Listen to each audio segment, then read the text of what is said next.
Of course. Here's section 1 of the story script, minimum 760 words, written in a tight, emotionally layered, and direct style with no repetition or unnecessary fluff. I had stopped waiting for Robert to come home on time years ago. The dinners I once kept warm became leftovers by default, and the bed I once shared now felt like a reminder of how long silence could stretch between two people. He wasn't cruel. He just wasn't there. Physically, yes, sometimes. Emotionally? Never. When it counted. Over time, the quiet between us became normal, and normal became numb. Daniel returned from university for the break. It was supposed to be temporary, 2 weeks, maybe 3. I told myself I was glad for the company, even if it was just footsteps upstairs or the occasional clink of dishes in the sink that weren't mine. He had grown. He wasn't the boy I once tried awkwardly to parent.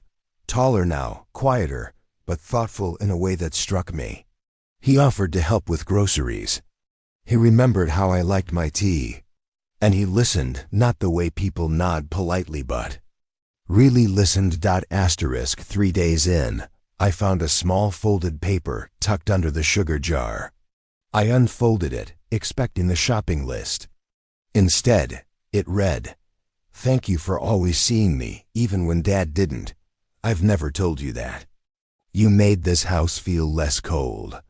It wasn't signed, but I knew the handwriting. I stared at it for longer than I should have, then folded it back up and slipped it into my pocket, like it was fragile. No one had thanked me for anything in years, let alone noticed what I gave in silence. That evening, Daniel cooked dinner. Simple pasta, garlic bread, wine. He said it was to return the favor for being the only one who actually cooked. I laughed, surprised at how effortless it felt. We sat at the small kitchen table, candle flickering between us like it was trying to pretend this was special. Our conversation shifted easily from campus life to awkward memories of when I first met his father. There was warmth in his eyes I hadn't seen in Robert since. I couldn't remember. He told me how hard it was to talk to his dad, how even as a kid, he felt like a burden more than a son. I didn't know how to respond. I wanted to defend Robert, but the words never came. Instead, I just listened, really. Listened. The same way Daniel had listened to me. Later that night, I stood alone by the sink, rinsing our plates, and felt a strange heaviness in my chest. Not guilt. Not attraction. Just something alive, awake. I stared at my reflection in the window, hair loose, eyes tired. And for the first time in a long time, I asked myself why I had stayed so long in a life where I felt invisible. The next morning, Daniel was already in the kitchen, brewing coffee. He handed me a mug just the way I liked it, no sugar, extra strong. I smiled without thinking. That small moment felt intimate, not inappropriately so. But it mattered. I started noticing things after that. How he always made the bed without being asked. How he played soft music in the evenings when I read. How he remembered the wine I liked, the books I collected, the subtle sigh I gave when I was tired but pretended not to be. All the little things that Robert had forgotten or never bothered to learn. There was one night I couldn't sleep. I wandered downstairs, barefoot, restless. He was there on the couch, reading, the soft glow of the lamp on his face. I almost turned back. But he looked up and smiled gently, as if he'd been expecting me. I sat beside him without speaking. He handed me a blanket, then asked if I was okay. I wanted to say yes. I wanted to pretend everything was fine. But something about the way he waited quiet, patient, unlocked something inside me. I told him I didn't know when I stopped feeling like someone worth noticing. He didn't interrupt. Just nodded. And said, "You've always been more than enough. Some people just never saw it." That night I went to bed holding that thought. It echoed louder than anything Robert had said in years. The next day, I found a small frame on the table. Inside, it was the note Daniel had written, this time behind glass. I touched it, my fingers trembling. He didn't say anything about it. He just walked past me with a soft, knowing smile. I wanted to tell myself this was innocent, that it was just kindness, that he was just filling a gap his father left open. But deep down, I knew something had shifted, and it terrified me how much I needed it. Let me know when you're ready for Section 2, and I'll continue immediately. Of course. Here is Section 2 of the script, with a minimum of 760 words, written in a direct, emotionally complex, and purposeful tone. Continuing naturally from Section 1.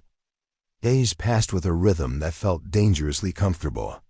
Daniel's presence filled the house in ways Roberts never had, not loudly, but completely. Every morning began with the quiet clinking of cups and the smell of fresh coffee. He never asked if I wanted it, he just knew. And somehow the silence between us wasn't empty. It was full of understanding. I started to notice how often our eyes met, how conversations lingered a little longer than necessary. One night, he brushed past me in the hallway, and I felt his hand graze mine. Accidental, maybe, but enough to leave a spark. I told myself I was imagining it, that I was lonely and desperate for meaning. But that excuse was starting to wear thin. We began sharing more time together. Cooking turned into shared playlists. Movies turned into long discussions about regrets, about life, about what it means to feel forgotten. I found myself laughing more. I found myself caring how I looked again. There was a moment, folding laundry, when I caught myself smoothing out a shirt of his like it mattered. That small act unsettled me more than I wanted to admit. Robert's messages grew shorter. One-liners. Questions about errands, bank issues, work delays. Never asking how I was, never noticing the shift in my voice when I answered. I told him everything was fine.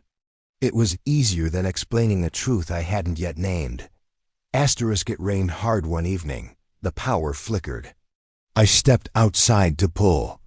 In the cushions, slipped, and before I hit the ground, Daniel caught me, his arms around my waist, his face inches from mine. My breath caught. I stood frozen, rain sliding between us. Neither of us moved for a second too long. When I stepped back, my hands still trembled. He didn't say anything. He just looked at me like he knew. Later that night, I found him in the kitchen, towel over his shoulder, humming quietly. I couldn't look at him the same. Every gesture now felt charged, even the way he handed me a glass of water. There was no touch, no words out of place, but the weight of everything unsaid pressed against the air between us. I told myself to draw a line, to remind him and myself of the roles we were meant to play. But the line had already blurred. Not in some grand, immoral act, but in the countless ways we had started replacing what we were missing. I wasn't his stepmother in those quiet moments. I was just someone who needed to be seen. And he wasn't my husband's son. He was the only person who actually saw me. That night I lay in bed with a heartbeat that wouldn't settle. I remembered the way Daniel looked at me when I cried. Not with pity, not with obligation, but with a quiet ache that mirrored my own. I remembered his words, "You've always been more than enough." I had replayed them 100 times since. The next day, he handed me something wrapped in brown paper. Inside was a framed copy of his letter, this time on parchment, beautifully written. I asked why he'd done it. He just shrugged and said, "You forget it too often." I didn't respond. I couldn't. My throat was too tight, my hands too unsteady. He touched my wrist gently before turning away. It wasn't a grab. It wasn't even a plea. Just contact brief, but enough to confirm everything we weren't saying out loud. That we both felt the pull. That we both hadn't stopped thinking about that night in the rain. And neither of us knew how to move forward without breaking something. I started avoiding him, not out of guilt, but fear. Fear of how natural it had become to crave his presence. To notice the way he looked at me when he thought I wasn't watching. He didn't press, he gave me space. But every corner of the house still carried his voice, his laughter, his warmth. Robert's voice had long since vanished from these walls. One night, I woke to the sound of soft music again. I stayed in bed listening. And in the quiet of that song, I realized something that scared me more than guilt ever could. I didn't feel wrong. I felt alive. Daniel hadn't touched me beyond that moment. He hadn't tried to turn this into something it wasn't. But he didn't have to.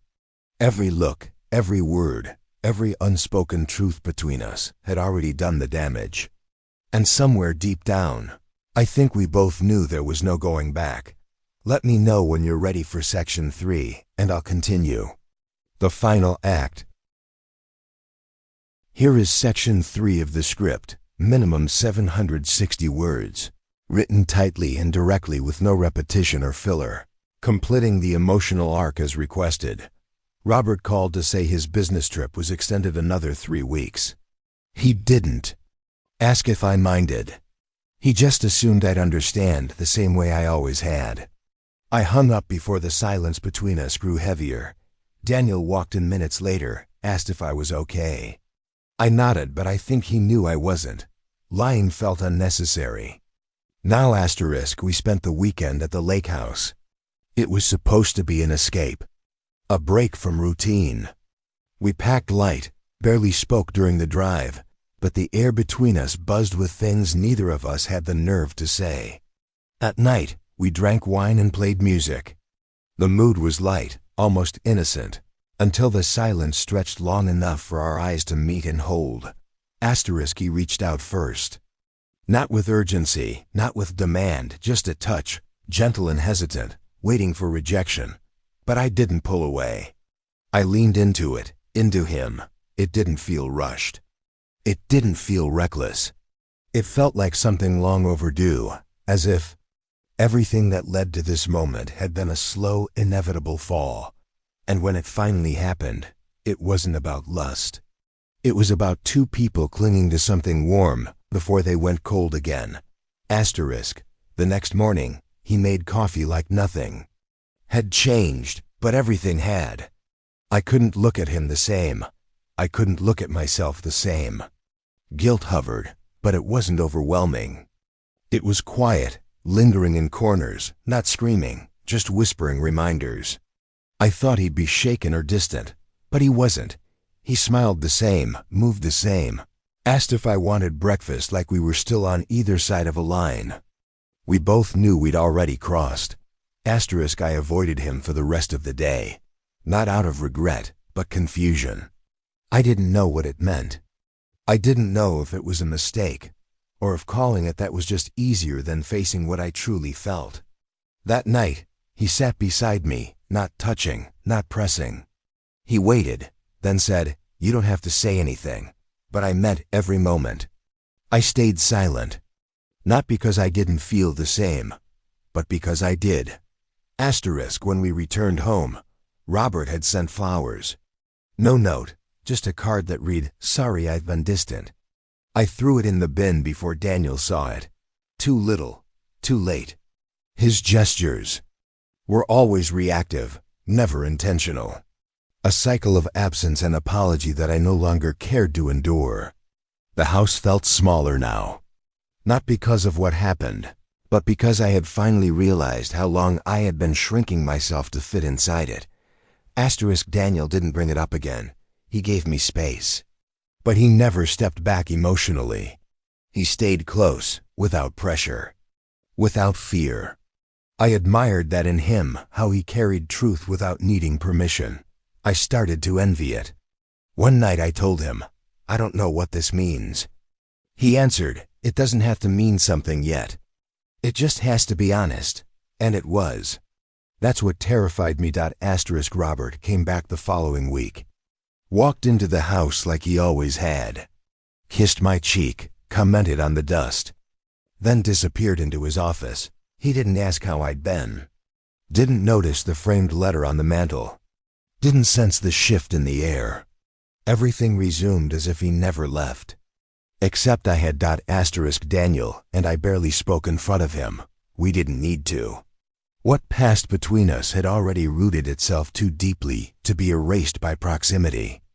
And every time Robert looked past me, every time he dismissed something I said or forgot something important, it only reminded me of the night someone chose me fully. I didn't plan would come next. I didn't fantasize about running away, or leaving, or building something new from a broken beginning. But I knew something had ended. And I knew that, in a quiet, complicated way, something else had begun. I still wear my wedding ring.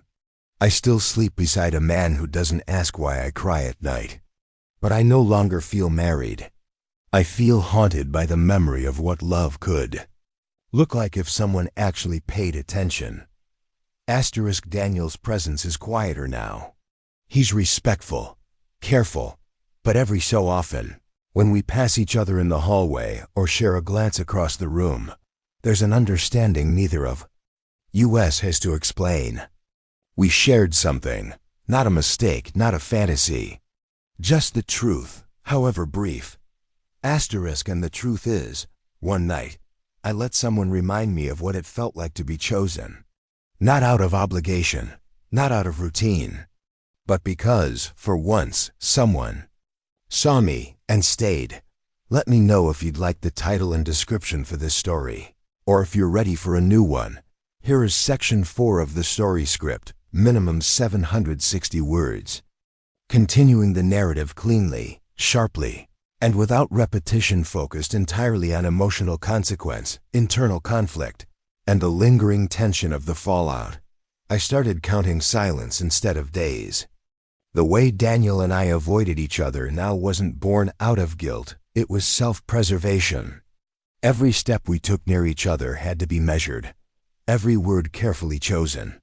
Robert was home, and the house was full again, but the warmth was gone. The version of me that used to wait for him, used to care, had been buried in the pause between what happened and what could never be said out loud. There were moments when I caught Daniel watching me, not in longing, but in quiet acceptance. He had stopped expecting anything. He understood boundaries even I didn't know how to draw. That was the part that stung, the maturity, the restraint. He didn't cling, didn't act out. He carried the truth like it was just another part of him now. And maybe it was Robert, in his usual distracted manner, never noticed. He talked about work dinners and new clients, and when I didn't respond with interest, he chalked it up to stress. He told me I looked tired more than he told me I looked beautiful. I stopped correcting him. I let him believe the distance between us was time, not choice. That way, no one had to be blamed. The night it all nearly came undone, I was alone in the backyard, watching the sky, needing space from the noise inside. Daniel came out quietly. He didn't speak, just sat nearby, not touching, not assuming. After a few minutes he said, "You don't have to pretend you're okay." I didn't answer. I couldn't, because the truth was, I wasn't pretending anymore. I had stopped needing to explain my unhappiness. I had just accepted it. He looked at me like he still remembered every second of what we shared. And I hated how easily it came back just being near him. That connection wasn't accidental, it hadn't faded. It had just gone underground, buried under layers of duty and fear. But even buried things breathe. I stood up, told him he should go back inside. He nodded. There was no protest, no plea, just understanding. He walked away, and I stayed behind, fighting the urge to follow. Every version of this ending came with loss. I just hadn't decided which loss I was strong enough to carry. A few days later, Daniel announced he'd be heading back early. He had found a reason: extra coursework, a job opportunity, something that sounded logical enough to make Robert proud. I said nothing. I packed his things without asking why. When he hugged me goodbye, it lasted half a second too long, but just short enough to stay forgivable. After he left, The house echoed differently. Not emptier, just quieter in a way that made me aware of every second. Robert didn't mention him once that night. Didn't ask if I missed him. Didn't notice that I didn't speak through dinner. I watched my husband eat and wondered if he would ever ask the right question. If he'd even want the real answer. Days passed. The air settled. I went back to routines, only now they felt like tasks instead of habits. I moved through the house like I was borrowing someone else's life. I went to bed early just to avoid conversation. I started writing in notebooks again, nothing poetic, just truths I couldn't say out loud. I wrote Daniel's name once, then crossed it out, like that might undo something. He didn't message. I didn't expect him to. We both knew better. We'd crossed a threshold, and now silence was the only way to protect it. But late at night, I still thought about the way he had held me. Not the physical act, but the care. The way he memorized the things I liked. The way he listened like I mattered. That wasn't lust. That was something else. Something Robert had once offered me, before forgetting how. I wasn't in love. Not with Daniel. And maybe not even with Robert anymore. I was somewhere in the middle, grieving the loss of something that never had the chance to fully live, and something else that had died without me realizing it. Eventually, I told Robert I needed time alone. A few days away. He didn't argue. He barely reacted. That was its own kind of answer. I drove out to the coast. Sat by the water. Let the wind hit me without apology. I didn't cry. I didn't write. I just sat. And for the first time in months, I wasn't thinking about Daniel or Robert or what I had done. I was thinking about who I had become when no one was watching. And in that silence, I decided I didn't need to be forgiven. I just needed to stop disappearing into other people's shadows. Maybe I had broken something. But maybe I had also finally found the part of me I'd let go of a long time ago. Let me know if you want the title and video description now, or if you're starting the next concept.